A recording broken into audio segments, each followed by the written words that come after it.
I believe this is it, Luis said, as he carefully adjusted the dial on the time machine. I calculated the distances between Baghdad, Egypt, and Spain. If my math is right, we should now land in Al-Andalus. A sudden pull, a familiar hum, and once again, the world shifted. They stepped out beneath a golden sky. A soft breeze stirred the air, carrying with it the scent of rosemary and orange blossoms. The buildings were low, elegant, lined with latticed windows and curved arches. The cobbled streets echoed gently beneath their feet. A man nearby adjusted a plate of brass etched with lines, stars, and tiny numbers. He moved the disc slightly, then looked to the heavens, measuring the movement of the stars with practiced grace. An astrolabe, Ilyas whispered, and this must be Al-Andalus. Not far off, another man walked past, cradling a beautifully crafted jar with green floral designs. Luis nudged Ilyas. Let's ask that man, just to be sure. They approached him with cautious hope. Peace be upon you, Ilyas greeted. The man paused, then smiled. And upon you peace. Luis whispered, greeting with peace, that means we're safe. Ilyas stepped forward. Forgive our curiosity, but are we now in Al-Andalus? The man lowered his gaze, his voice carrying the weight of history.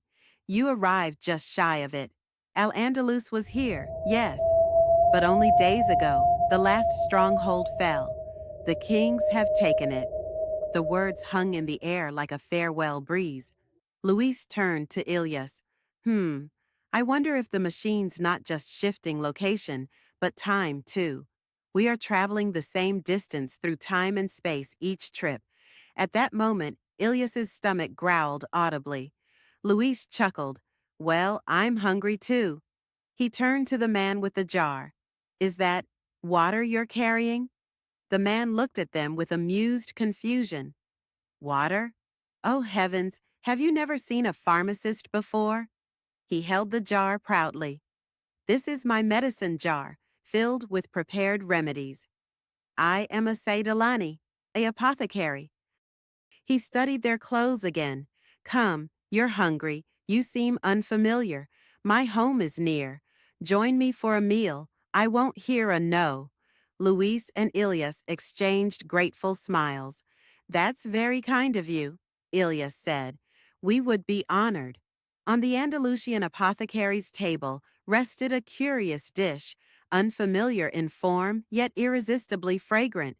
Its base was a soft white layer, likely whipped eggs, gently cooked into a silken bed. Resting atop were golden rounds of fried eggplant, crisped just at the edges, their moisture drawn out with salt before being lowered into hot oil until perfectly tender with a slight crunch. At the center, a generous helping of stewed meat, rich aromatic and deeply spiced, completed the composition. Ilyas and Luis exchanged a wide-eyed glance, then smiled in perfect synchrony. Ilyas, taking the first bite, said, This is amazing. Luis nodded enthusiastically, mouth too full to speak, his eyes twinkling with delight. The apothecary chuckled at the sight of them and said gently, This dish is called al-baraniya. You'll find the recipe in the book Fadalat al-Hiwan. My wife is the cook.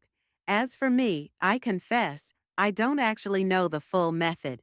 I spend all my time preparing remedies and medicines. Then he laughed softly. We're in Granada then? Luis asked. Yes, the pharmacist nodded, the last breath of Al-Andalus. We must then visit the Fountain of the Lions before we go, Ilyas said suddenly, as if recalling something essential. The man raised an eyebrow. You mean the lion clock? The what? It's more than a fountain, he explained. It is a clock. There are 12 lions in a circle, and every hour, water pours from one lion's mouth. At the next hour, it stops and flows from the lion beside it. One by one, they mark the time with water. Luis leaned forward, intrigued. Is it still functioning now? It is, the man said proudly. You'll find it inside the Alhambra Palace. The two friends looked at each other, eyes lit with excitement. Well then, Ilyas grinned, let's see it with our own eyes. No tickets needed, it's an adventure. A palace, a plan, and a dash of mischief. The evening sun burned low, casting long shadows along the palace's carved walls and colonnades. No tickets, indeed, Luis whispered, but we're no princes either. This might take a little improvisation. Ilyas's eyes sparkled with mischief. I feel like I've stepped into one of those animated tales from childhood. This is our Robin Hood moment, Luis. And this palace, Luis added, peering at the towering entrance of Alhambra, is our Sherwood. With silent footsteps and racing hearts, they began their daring adventure beneath the stone lions, chasing the flowing hours of time itself.